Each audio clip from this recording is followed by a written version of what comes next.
Allen, and we are back with more Know Your Members of the 119th Congress. Today, we are looking at Representative Brandon Gill, who is the representative of the 26th District of Texas, which is just north of Dallas, and I think it goes to the border of Texas with Oklahoma. So yeah, he is a Republican, and before he took office, he was preceded in office by Michael Burgess. Now, let's go ahead and take a look at who Brandon Gill is as an individual. He was born in Clovis, New Mexico on February 26, 1994. Graduated from Eula High School in Clyde, Texas in 2012. Earned a Bachelor of Arts from Dartmouth College in Hanover, New Hampshire in 2016. Was an investment banker before being elected as a Republican to the 119th Congress. So this is his first term. So yeah, now let's go ahead and look at the committees he is on. He is on the Committee on Oversight and Government Reform, of which he's on the Subcommittee on Delivering on Government Efficiency, the Subcommittee on Government Operations, and the Subcommittee on Healthcare and Financial Services. He's on the Committee on the Budget, and he's on the Committee on the Judiciary, of which he's on the Subcommittee on Immigration Integrity, Security, and Enforcement, the Subcommittee on Oversight, and the Subcommittee on the Constitution and Limited Government. Now, let's go ahead and look at the top 5 individual donors and contributors over his election cycle.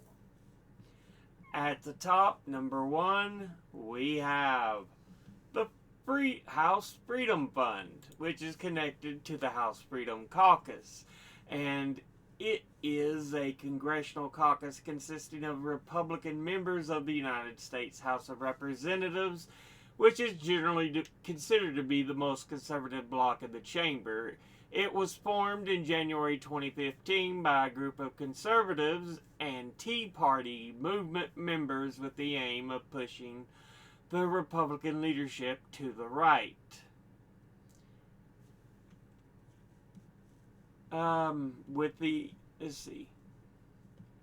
Its first chairman, Jim Jordan, described the caucus as a smaller, more cohesive, more agile, and more active group of conservative representatives.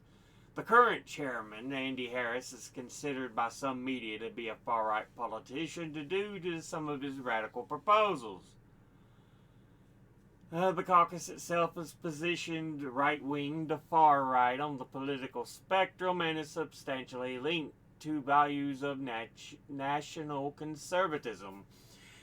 It favors social conservatism and small government, and the right-wing populist beliefs such as opposition to immigration reform. It sought dozens of times to repeal the Affordable Care Act, and it was a more conservative alternative to the Republican Study Committee, which and initially emphasized fiscal conservatism and concerns about House rules, favoring budget cuts and decentralization of power in the House of Representatives.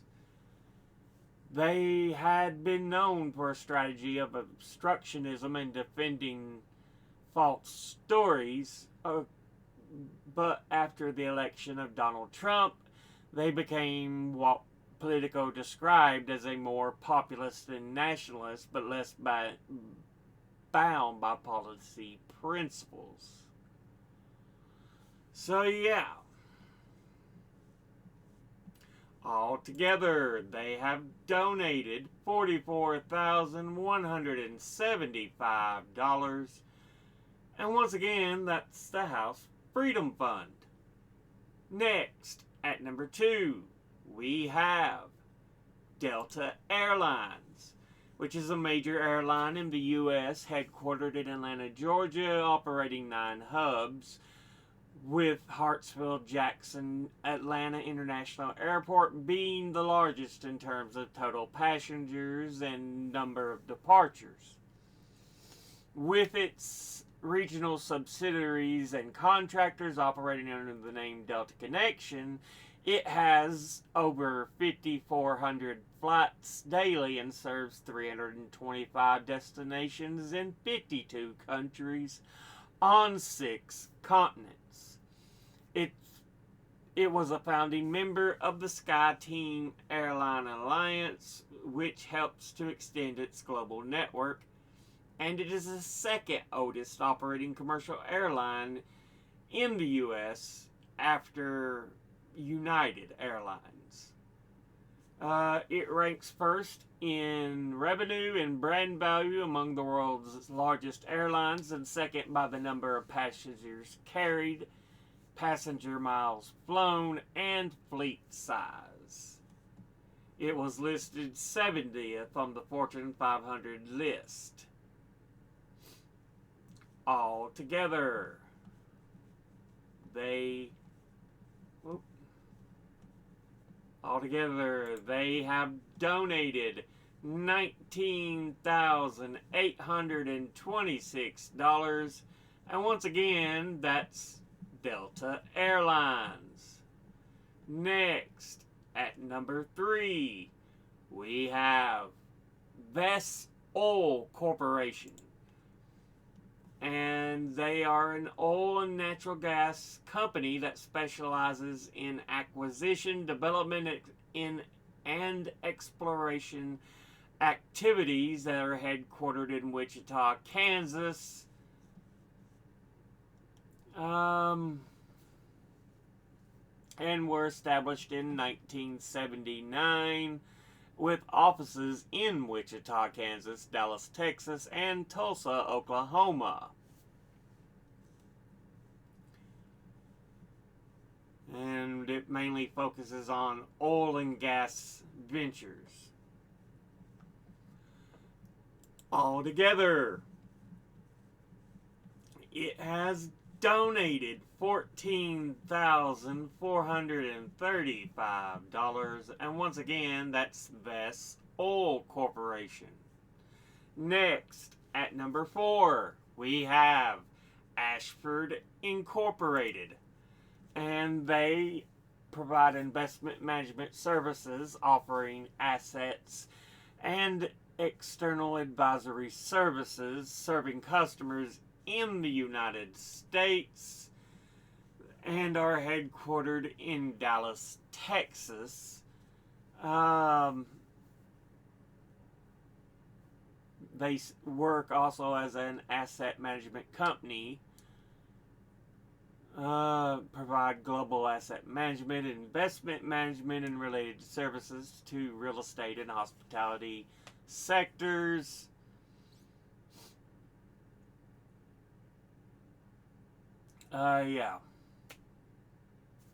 Investment management asset, just kind of creepy, weird businesses that are there to make money off other businesses without actually contributing anything of true value to them.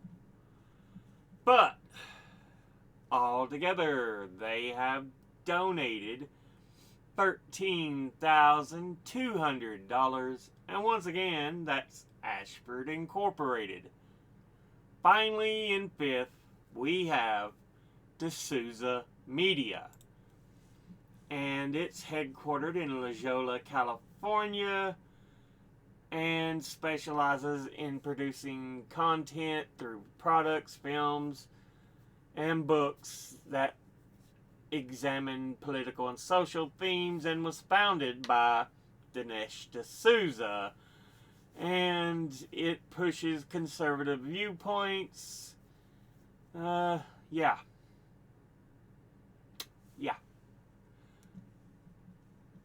Altogether, they have donated $13,200, and once again, that's D'Souza Media. Now, let's go ahead and look at the top 5 industry donors and contributors over this election cycle. At the top, number 1, we have Retired, who altogether have donated $295,086. Next at number 2 is Leadership PACs, who altogether have donated $125,500. Next at number 3 is Republican conservative groups, who altogether have donated $117,595. Next at number 4 we have Securities and Investment, who altogether have donated $79,652. And in 5th we have Real Estate with $53,792. Now let's take a look at his donors at a glance. Individually, House Freedom Fund, boo, suck. Delta Airlines, ooh. Vess Oil Corporation, ooh. Ashford Incorporated, we'll go boo. D'Souza Media, or Ashford Incorporated, ooh. D'Souza Media, boo, suck. None of them's good. Industry-wise, Retired, great, absolutely wonderful. Leadership PACs, boo, suck. Republican conservative groups, boo, suck. Securities and Investment, boo, suck. Real Estate, ooh. Yeah. Horrible, horrible, horrible list of donors. Retired's the only redeeming quality. So with that, I have to say they suck ass balls. The worst of the worst. But, once again, this has been a look at Representative Brandon Gill, who is the representative for the 26th District of Texas. As always, educate thyself, think, read, study, learn. Someone tells you something you have trouble believing, ask them to cite their sources. And it needs to be halfway decent sources. It can't just be some blog. Thank you for watching. I'll see you all in the next one. Until then, if I can get my mouse to line up correctly here. Later.